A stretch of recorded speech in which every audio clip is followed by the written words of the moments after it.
네. 오늘 우리가 빌립보서 4장 함께 읽었습니다. 그동안 계속해서 꽤 오랜 시간 우리가 빌립보서를 함께 나눴는데요. 오늘 이제 빌립보서의 마지막 시간을 또 이렇게 함께 나누고자 합니다. 오늘 말씀을 통해서 기단 은혜와 또 응답받는 그런 축복이 넘쳐나게 되시길 바랍니다. 빌립보 교회는 사도 바울 목사님이 2차 전도 여행 중에 개척된 교회입니다.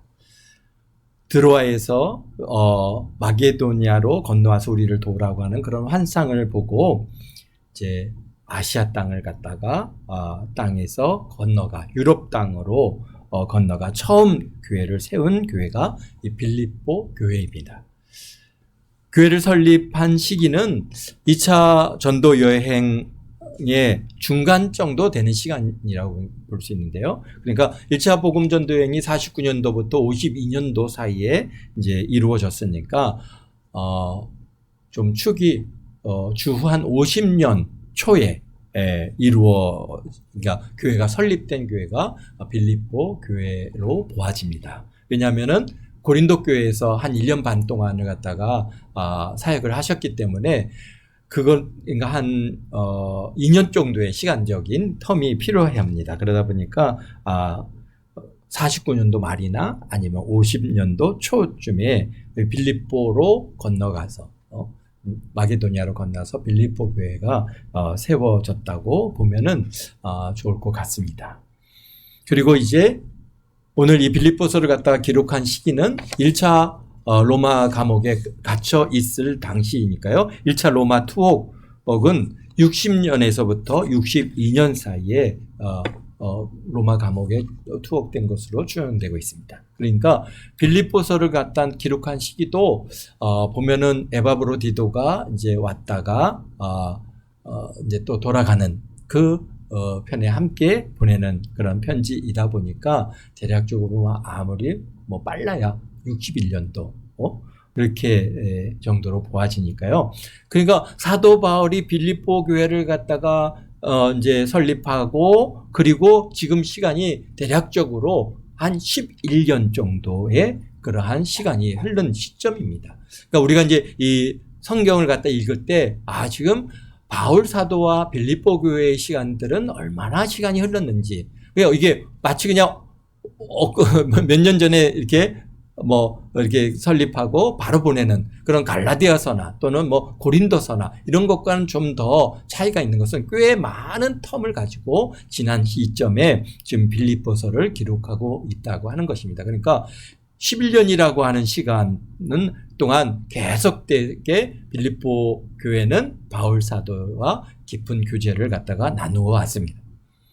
그러니까 사도 바울이 로마 감옥에 투옥된 것을 전해 듣고는 빌립보 교회는 에바브로디도를 보내서 옥살이를 돕는 그런 역할까지 감당하는 그러한 아주 어떤 면에서는 바울 사도가 여러 교회를 갖다 개척했지만은 사실 유일하게 바울 사도를 그렇게 위해서 헌신한 교회가 아닌가 그런 생각이 듭니다.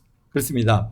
오늘 10절에 보니까 이렇게 말씀하십니다. 내가 주 안에 크게 기뻐함은 너희가 나를 생각하던 것이 이제 다시 싹이 남이니 너희가 또한 이를 위하여 생각하였으나 기회가 없었느니라. 그렇습니다. 이게 무슨 말씀입니까? 바로 이제 빌립보 교회가 사도 바울의 주로 뭘 많이 했습니까? 우리가 선교 사역을 갖다가 필요한 재정적인 후원을 갖다가 빌립보 교회가 아주 초반부터 어디에 있어요?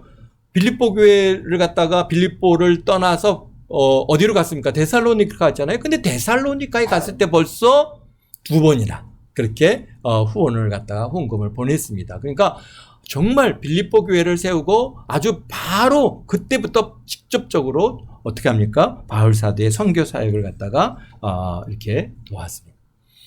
특히 마게도니아를 건너서 이제 아가야 지방 전도 사역에 우리 빌립보 교회가 전적으로 바울 사도의 사역을 갖다가 감당했는데요. 16절에 보면은 이렇게 말씀하시죠. 데살로니카 있을 때에도 너희가 한 번뿐 아니라 2번이나 나의 쓸 것을 보내었다. 이게 뭐 지금 데살로니카에 가 있는 시간이 뭐 빌립보에서 떠난 지 뭐 정말 몇 년이나 지난 이런 시점이 아닙니다. 빌립보 교회가 세워지고 그리고는 이제 거기서 좀 옥에 갇히고 뭐에 맞고 그리고 어쩔 수 없어서 이제 빌립보를 갖다 떠나서 데살로니카로 갔잖아요. 그러니까 지금 교회가 막 세워져 있는 그런 시기인데 또 불구하고 우리 바울 사도의 선교 사역을 그분의 전도 사역을 위해서 한 번이 아니라 2번이나 데살로니카에 있을 때 나의 필요를 갖다가 채웠다 그래요. 그뿐이 아니라 또 어디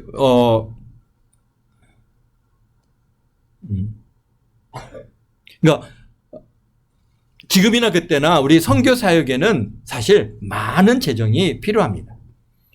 그렇죠. 뭐 선교지에 가려면은 교통비도 필요하고 비행기 싹도 필요하고 거기서 이제 머물러서 사역을 시작하려면은 뭐 체류비가 필요하잖아요. 뭐 방을 갖다 얻는다든지 건물을 얻는다든지 뭐 하여튼간 체류비가 필요하고 그다음에 뭐 거기서 그냥 머물러 있으면 됩니까? 사람들을 만나야죠. 사람들을 만나는데 그냥 만나면 만나집니까? 뭔가 그들에게 필요를 채워줘야 되고 또 뭐 먹을 것도 줘야 되고 입을 것도 줘야 되고 뭔가 이런 뭐 접촉점을 갖다가 만들어 가야 되는 것이죠. 그래서 많은 선교사님들이 가서 뭐 축구 모임도 만들고 캄보디아에 계신 선교사님은 특별히 이렇게 그런 축구팀을 만들어 가지고 아주 심지어는 이제 전국 리그전까지 이렇게 만들어서 아이들과 굉장히 그런 깊이 있는 접촉점을 만드는 것을 이렇게 보게 되는데요. 그러니까 그런 모든 사역 그게 뭐 다 비용이죠. 그냥 어디서 그냥 떨어지는 게 아니지 않습니까? 그러니까 후원이 없으면은 선교사님들이 정말 고생할 수밖에 없고 심지어는 우리가 사역지에서 철수하는 경우도 발생하고 있는 것을 봅니다. 그래서 사도 바울이 고린도에서 체류하면서 복음을 감당할 때 어떻게 했습니까? 장막을 갖다 만들어서 장막 짓는 일을 해서 그걸 팔아가지고 사역비를 감당했던 것을 우리가 볼 수 있는데요. 이런 사정을 아는 빌립보 교회는 유럽 땅에서 사역하는 바울 사도와 그 선교팀이 위해서 선교비, 사역비를 갖다가 데살로니카에서는 2번, 또 고린도후서 11장 7절에 보면은 뭐라 합니까? 마게도냐에서 온 형제들이 나의 부족한 것을 보충하였다. 그렇게 얘기하고 계시거든요. 그러니까 고린도 교회에 있을 동안에도 바로 마게도냐, 이제 고린도는 아가야 지방이거든요. 그러니까 마게도냐는 빌립보, 데살로니카, 베레아가 이제 마게도냐 지역인데 주로 뭐 선교비를 갖다가 누가 했겠습니까? 빌립보 교회가 주로 했죠. 그러니까 빌립보 교회가 고린도에서 바울 사도가 교회를 개척하고 1년 반 동안 거기에서 사역하는 기간에도 필요를 갖다가 보충해 주었다라고 그렇게 우리 고린도후서에서 말씀합니다. 사도 바울의 2차 복음 전도 여행의 주요 사역지였던 빌립보를 시작해서 고린도까지 이어지는 선교 활동이 있었는데요. 그런 기간 동안에 빌립보 교회가 아주 그 주요 사역의 사역비를 갖다가 감당하고 있었다는 것을 우리가 알 수 있습니다. 그런데 그러면은 우리가 이제 의문점이 생기는 것 중에 하나가 빌립보 교회는 어떻게 해서 이런 마음을 가졌을까라고 하는 거죠. 뭐 교회라고 해서 뭐 데살로니카 교회도 있고 베레아 교회도 있고 또 그 큰 고린도 교회도 있는데 그런 교회들에서 뭐 바울 사도의 사역비를 갖다 지원하고 후원했다고 하는 그런 기록들은 사실 우리가 잘 찾아보기가 어렵거든요. 그런데 빌립보 교회는 그렇지 않았습니다. 아주 초반부터 교회가 세워지고 바울 사도가 빌립보 교회를 떠나자마자 바로 후원하기 시작을 했던 것을 우리가 이렇게 보는데요. 그 빌립보 교회는 옥감장수 루디아의 집에서 시작해가지고 옥사장이었던 가족이 합류하면서 나름 이제 성장하는 교회가 됐습니다. 그래서 근데 그 빌립보는 어떻습니까? 유대 사회가 없었습니다. 유대인들이 없었어요. 유대인들이 들어오는 걸 허락지 않았기 때문에 그러니까 정말 거기는 이방인들로 이루어진 그러한 지역이고요. 또 그러다 보니까 뭔가 유대인들이 그때나 지금이나 굉장히 부를 갖다 잘 이렇게 축적을 했고 장사에 능하고 그랬던 사람들이기 때문에 뭔가 그런 사람들이 있어야 이게 교회가 좀 재정적으로 안정이 되는데 그렇지 않거든요. 빌립보 교회는 그래서 고린도후서 8장 1절에서 2절에 뭐라고 말씀하고 계세요? 아주 극심한 가난이 그들의 풍성한 연보를 넘치게 하였다. 이렇게 기록하고 있습니다. 그러니까 이 빌립보 교회가 어떻다는 거예요? 여유 있는 교회가 아니었다는 거예요. 극심한 가난 가운데에서도 그들의 풍성한 연보를 넘치게 하셨다. 그렇게 빌립보 교회가 좀 가난했지만은 그러나 그러한 히브리 교회를 갖다가 섬기는 그런 연보에 있어서 아주 열심을 다해서 했다라고 하는 것을 우리가 볼 수 있는데요. 그러니까 어려운 가운데서 우리의 선교비를 갖다가 빌립보 교회가 감당을 한 겁니다. 근데 그러면 어떻게 이럴 수 있었을까? 정말 빌립보 교회의 초기 멤버는 아주 특별한 은혜로 이루어졌지만 이런 생각을 할 수 있었을까라고 하는 그런 의문점을 가질 수 있죠. 언제든지 이게 교회가 어떤 방향성을 가지고 이제 나가는 데 있어서 가장 중요한 분이 누구냐면은 리더입니다. 목회자가, 개척자가 어떤 그런 목회관을 갖고 시작하느냐에 따라서 굉장히 달라지는 것이죠. 그래서 누군가 리더가 있어서 바울 사도의 선교 사역에 무엇이 필요하며 어떻게 후원해야 하는 것을 갖다가 알았기에 가능한 일이 아니었을까 이런 생각이 갖는 것입니다. 오늘날에도 우리가 한국에서 많은 선교사님들이 사역지에 나가서 전도 사역을 감당하고 있지만은 사실 모든 교회가 해외 선교에 관심을 가지고 있는 것은 아닙니다.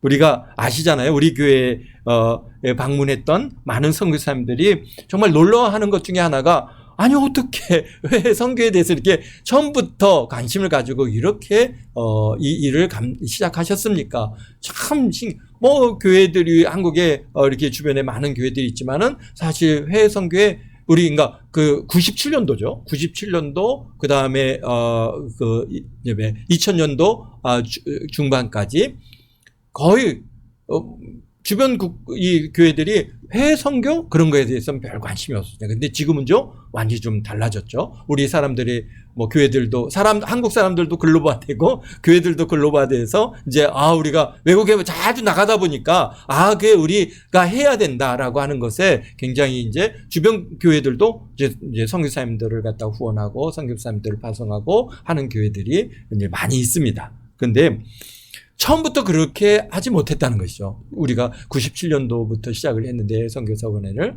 그분들이 와서 굉장히 놀라워합니다. 이런 생각을 어떻게 하셨어요? 그런 얘기를 갖다가 하는 것을 볼 수 있었는데요. 우리가 그럴 수 있었던 것은 우리 교회에 주신 하나님의 사명이고 은혜를 주셨기에 가능한 일이었고요. 정말 우리가 아시지 않습니까? 97년도부터 지금까지 오면서 극한 가난 가운데서도 선교사님들을 후원하고 그 사역을 알리고자 노력했던 그 시간이 지난 벌써 한 30년가량이 계속되고 있습니다. 지금은 이제 페이스북이나 인스타그램이나 유튜브나 카톡이나 이런 거 다양한 그런 이제 미디어들이 만들어져서 사실 이제 우리 교회 사역이 그렇게 이제 큰 그런 중요성을 갖고 있지는 않기 때문에 요즘은 조금 이제 우리가 그분들의 사역을 갖다가 막 알리는 일은 이제 우리가 이제 어느 정도 멈춰 있고요. 그냥 이제 우리가 후원하는 걸로. 그래서 그동안에 우리와 교제를 이루어진 선교사님들의 선교비를 갖다가 계속해서 이제 후원하는 일로 그렇게 지금은 모든 것들을 바꿔가고 있습니다. 그렇지만은 어쨌든가 초기에 있었던 그런 홈페이지를 만들어드리고 그분들의 사역을 소개했던 일들은 그대로 지금 어느 정도 그냥 유지되고 있는데요. 지금 이제 가장 그래도 열심히 하시는 분은 남아공에 있는 이은은 선교사님은 계속해서 그 사이트를 사용하고 계시더라고요. 그렇습니다. 그래서 빌립보 교회가 그러면 이런 사명을 사명감을 가지고 바울 사도 목사님의 사역을 갖다 섬길 수 있었던 초기 사역자가 누구였을까라고 하는 것을 갖다가 우리가 이제 좀 관심을 갖게 되는데요. 루디아 또 옥사장 그분들은 그냥 평신도들이잖아요. 어떤 그런 사명을 갖는 게 어려운 일인데 그게 바로 누구였을까? 그런데 이게 이제 사도행전을 쭉 읽어가다 보면은 우리가 만나게 되는 일 중에 하나가 바로 누가라고 하는 의사 누가가 어떤 분입니까? 누가복음을 쓰고 사도행전을 기록하신 이 누가인데요. 근데 의사 누가 목사님이 1차, 2차 복음 전도 여행을 계속 함께 하고 있었습니다. 그런데 빌립보 교회를 개척하고 이제 데살로니카, 베리아, 아덴 그리고 고린도로 이제 사역지를 이동해 갈 때 뭔가 좀 다른 것들을 갖다가 사도행전에서 보게 됩니다. 사도행전을 보면은 누가 본인이 동행했을 때는 어떤 말을 쓰시지만 늘 우리라고 하는 단어를 씁니다. 우리. 그래서 우리라고 하는 서술형이 나오는데 근데 17장부터 우리라는 말이 없어집니다. 그들. 그러니까 그들이라고 합니다. 그들. 그러니까 거기에 누가 본인이 참여하지 않았다는 것이죠. 그래서 그분들로부터 소식을 들었다는 얘기죠. 그러니까 그들이 또 이제 나중에는 아예 그냥 이름만 나옵니다. 바울이, 또 사도 바울이, 누가 이렇게 이름들이 나오는데요. 우리 한번 사도행전 16장을 한번 볼까요?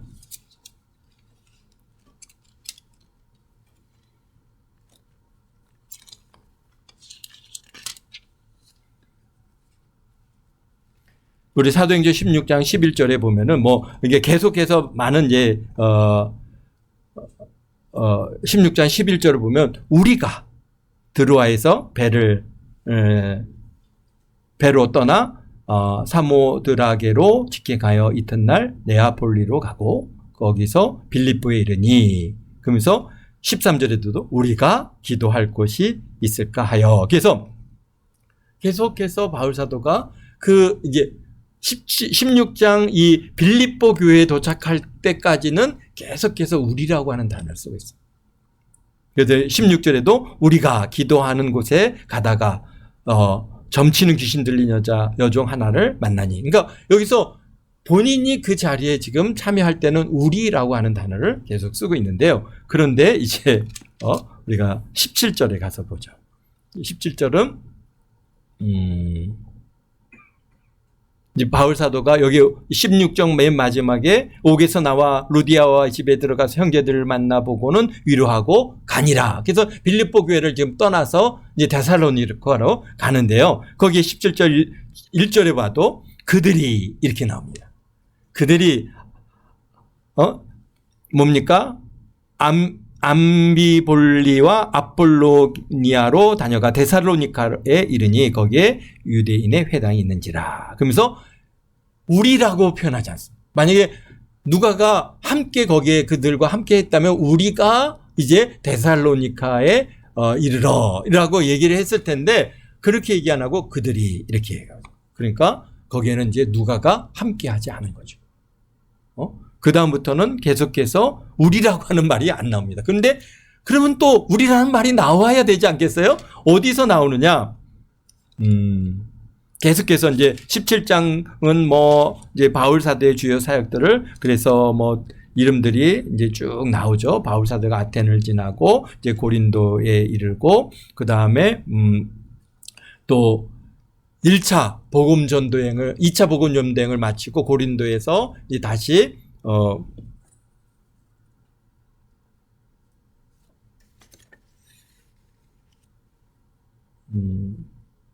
네. 이제 다시 시리아에 있는 안디옥으로 갔다가 이제 3차 복음 전도행을 시작합니다. 그래서 3차 복음 전도행은 주로 주 사역이 어디입니까? 사역지가 에베소죠. 에베소에서 두란노 서원을 갖다가 설립하고 거기서 정말 2년 동안 거기에서 머물면서 복음을 전하다가 에베소에서 또 막 소란하고 갈등이 생겨갖고 더 이상 사역할 수 없어서 그분이 이제 다시 마게도니아로 갔다가 고린도로 갑니다.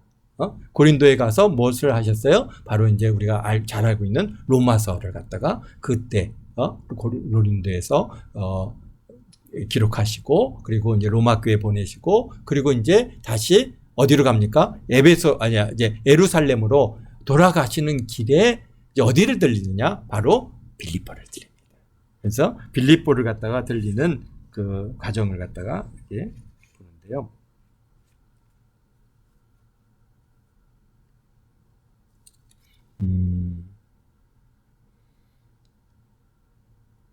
그래서 다시 합류한 시기가 3차 복음전도여행인가 53년에 시작해서 57년에 마치기까지 여기 어디를 봐야죠? 20장에 우리 잠깐 보죠. 20장 5절입니다. 5절은 그들은 먼저 가서 드로아에서 우리를 기다리더라. 벌써 이제 거기서 나오죠. 우리가 거기서 나옵니다. 그러니까 이제 3차 복음 전쟁을 마치고 이제 예루살렘으로 가기 위해서 길을 떠나는데 먼저 사람들을 여기 아시아에 함께하는 자들이 소스테노, 그 다음에 또 아리스타고, 그 다음에 세군도, 그 다음에 아이오, 그 다음에 디모데, 그 다음에 두기고, 드로비모까지 이 사람들은 먼저 어디로 보냈어요? 드로아로. 드로아는 어디입니까? 거기는 아시아죠. 배를 타고 이제 가야 하는 곳이고요. 우리는 어디 있어요? 우리는 빌립보에 있어요. 누구야고요? 바로 누가와 그 다음에 바울 사도가. 그래서 그때 처음으로 다시 우리가 나옵니다. 그래서 그들이 먼저 가서 드로아에서 우리를 기다려. 우리는 무교절 후에 빌립보에서 배를 떠나 닷새 만에 드로아에 이르니 그들에게 가서 이레를 머무니라. 그러니까 바울 사도 이게 이제 우리가 이렇게 집중적으로 보지 않으면은 그냥 우리가 넘어갈 일이지만은 누가라고 하는 분이 2차 복음 전도 여행 처음 빌립보 교회를 세울 때 거기서 머물다가 거기에서 남아서 뭘 하신 거예요? 거의 한 7년 동안 빌립보 교회를 갔다가 담임하신 것이죠. 그리고 이제 바울 사도가 2차 복음 전쟁을 갔다가 데살로니카, 베레아, 그다음에 아텐, 그다음에 고린도를 마치고 다시 돌아서 가이사라로 가서 가이사에서 수리아 안디옥에 머물렀다가 거기서 또 다시 이제 3차 복음 전쟁을 이제 시작해서 출발해서 에베소에 도착해서 에베소에서 주요 사역을 하시다가 그리고는 이제 거기에 문제가 돼서 떠나서 다시 이제 데살로니카, 베레아, 또 아텐 이런 마게도니아 지방과 아가야 지방의 이제 교회들을 돌아보고 고린도에서 이제 어떻게 합니까? 로마서를 기록하고 다시 이제 함께 그때는 이제 여기 보니까 꽤 많은 무리가 함께하는 거죠. 이미 에베소에서 많은 선교사님들 이게 훈련해서 파송을 했거든요. 그리고 이제 또 함께하는 무리들이 꽤 많은 거예요. 그러니까 보니까 여기에 우리 20장 4절에 보니까 그 무리가 많으니까 먼저 너희들은 드로아에 가 있어라. 그리고는 이제 다시 누구를 만난 거예요? 누가를 만나서 빌립보에서 6월절을 보내고 6월절이라면은 언제입니까? 우리 계절로 보면은 4월에서 5월이죠. 우리가 4월에서 5월 달 거기서 그들이 6월절을 갖다가 거기에서 이제 마치고 그다음에 무교절을 보내고 그리고는 닷새 빌립보에서 떠나 배를 타고 가는데 이게 닷새나 걸리네요. 닷새 만에 드로아에 있는 그들에게 가서 이레를 머무니라 그랬습니다. 그러면서 7절에도 그 주간의 첫날에 우리가 떡을 떼려 하여 모였더니 그러면서 계속해서 우리라고 하는 말씀을 갖다가 기록하고 있습니다. 그러니까 참 그런 걸 봐서는 우리 7년 동안 빌립보 교회를 섬기다 보니까 사실 초대교회 7년이라는 시간은 우리가 볼 때는 뭐 그렇게 긴 시간 같지 않지만 정말 하루하루 한 해 한 해가 엄청난 역사가 일어나는 그런 시간이었기 때문에 굉장히 상당히 긴 시간입니다. 그래서 빌립보 교회는 50년 초에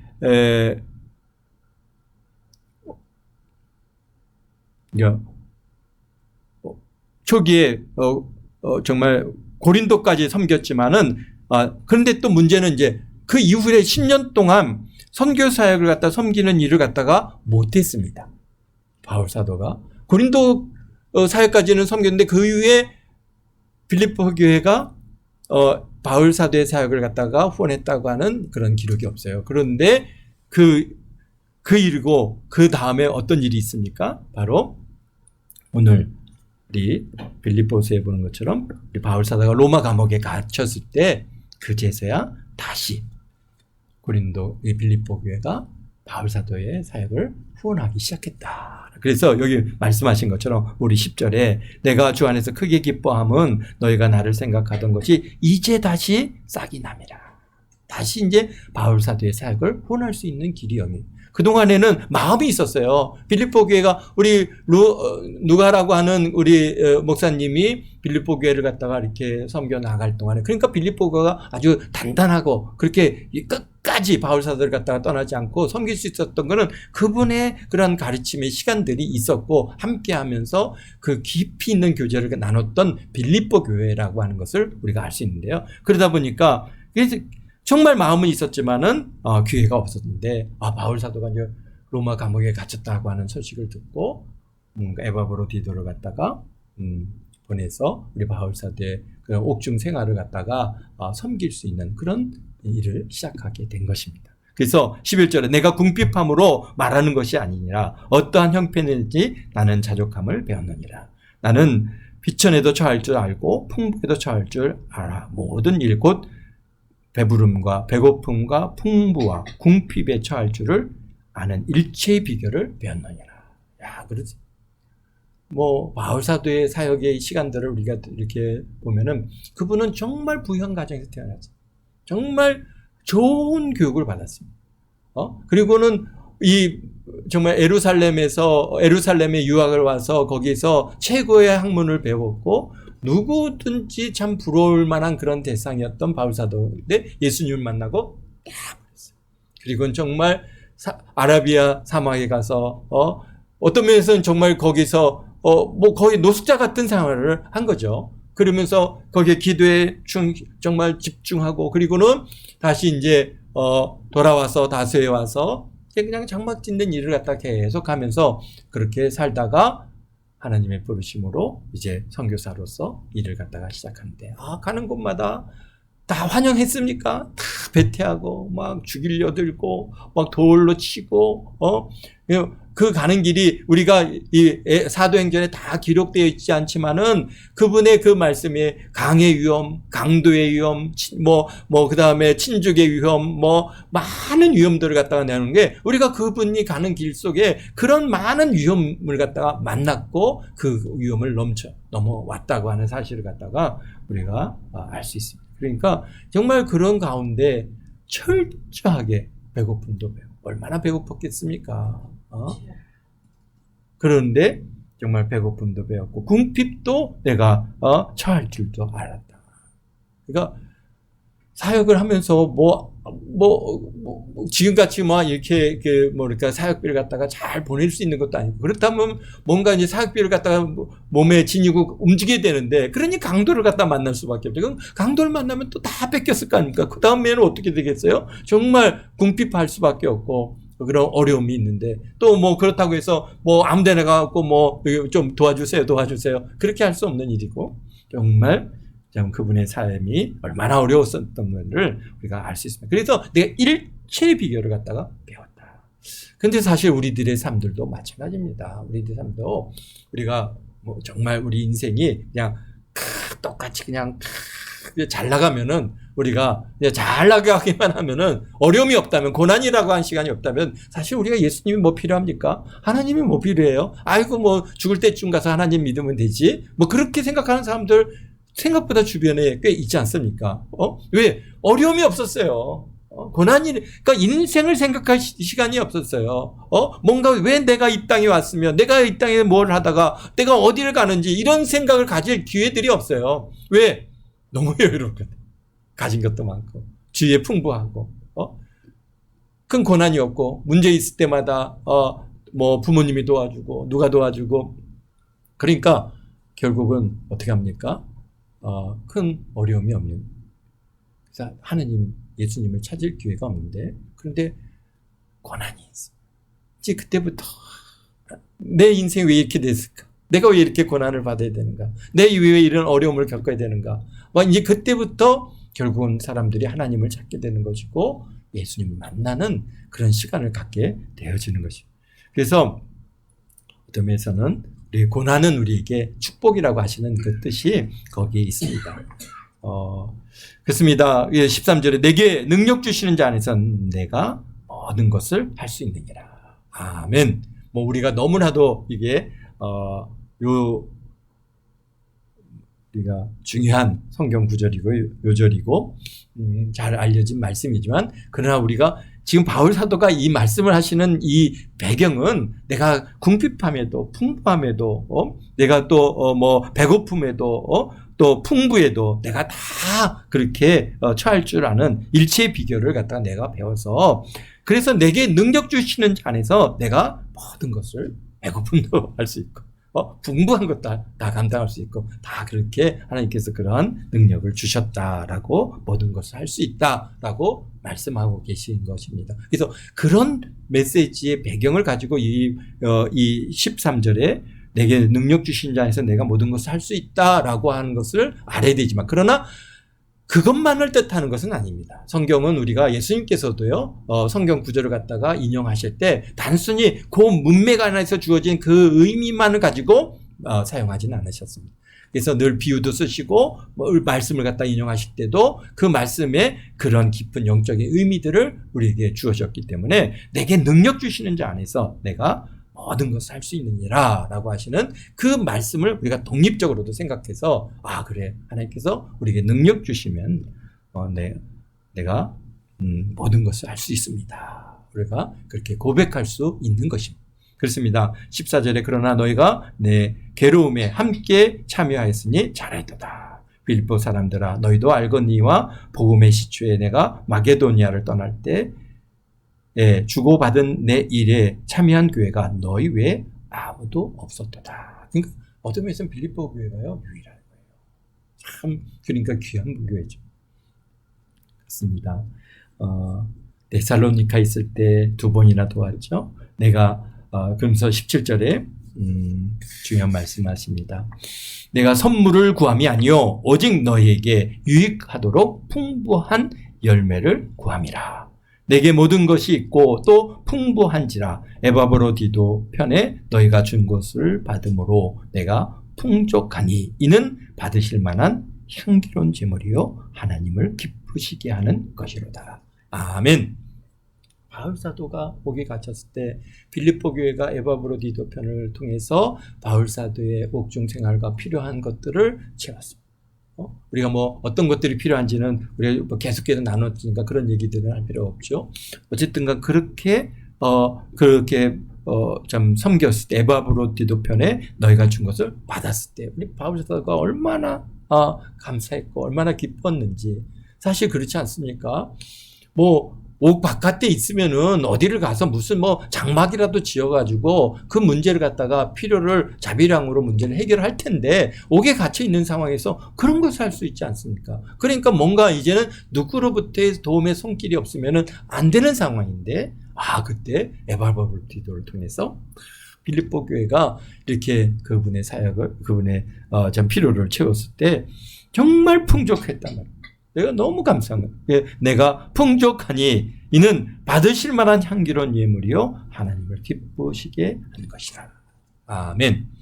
하나님, 우리 바울 사도의 그러한 필요를 채우는 그런 빌립보 교회의 손길을 우리 하나님께서 정말 기쁘시게 받으시고, 하나님 앞에 향기로운 향으로 우리가 드려지는 제물로 우리 하나님께서 받으실 줄로 믿습니다. 그러면서 말씀하십니다. 나의 하나님이 그리스도 예수 안에서 영광 가운데 그 풍성한 대로 너의 모든 쓸 것을 채우시리라. 아멘. 네. 정말 사도 바울 목사님께 빌립보 교회가 사랑과 섬김이 얼마나 큰 위로가 되며 기쁨이 되었는지를 갖다가 말씀하시는데요. 그러면서 20절에 그분의 마음이 이제 그대로 담겨 있습니다. 나의 하나님, 그러니까 19절 20절에 나의 하나님이 그리스도 예수 안에서 영광 가운데 그 풍성한 대로 너희 모든 쓸 것을 채우시리라. 아멘. 빌립보 교회들 뿐만 아니라 우리 동안교회 성도님들도 너희 모든 쓸 것을 채우시리라. 아멘. 모든 쓸 것을 채우시리라. 아멘. 정말 오늘 우리에게 주시는 말씀으로 받습니다. 교회를 위해서, 선교 사역을 위해서, 전도 사역을 위해서 섬기고 헌신하는 우리 동안교회 성도님들의 정말 모든 필요가 우리 예수 그리스도 은혜 안에서 오늘 말씀하신 것처럼 그 나의 하나님 그리스도 예수 안에서 영광 가운데 그 풍성한 대로 너희 모든 쓸 것을 채우시리라. 아멘. 그렇습니다. 우리 바울 사도를 섬김을 통해서 우리 하나님께서는 그것을 향기로운 제물로 받으시고 하나님을 기쁘시게 하는 것으로 우리 하나님께서 받으실 때 우리 하나님께서 정말 그리스도 예수 안에서 영광 가운데 그 풍성한 대로 너희 모든 쓸 것을 채우시는 그런 은혜가 있다라고 오늘 우리 바울 사도를 통해서 우리 예수님께서 우리에게 친히 말씀하고 계십니다. 참으로 그래서 정말 2025년도 한 해가 여러분의 필요가 채워지는 그런 한 해가 되시기를 주님의 이름으로 축원드립니다. 축원드립니다. 기도하겠습니다. 거룩하신 아버지 하나님, 주님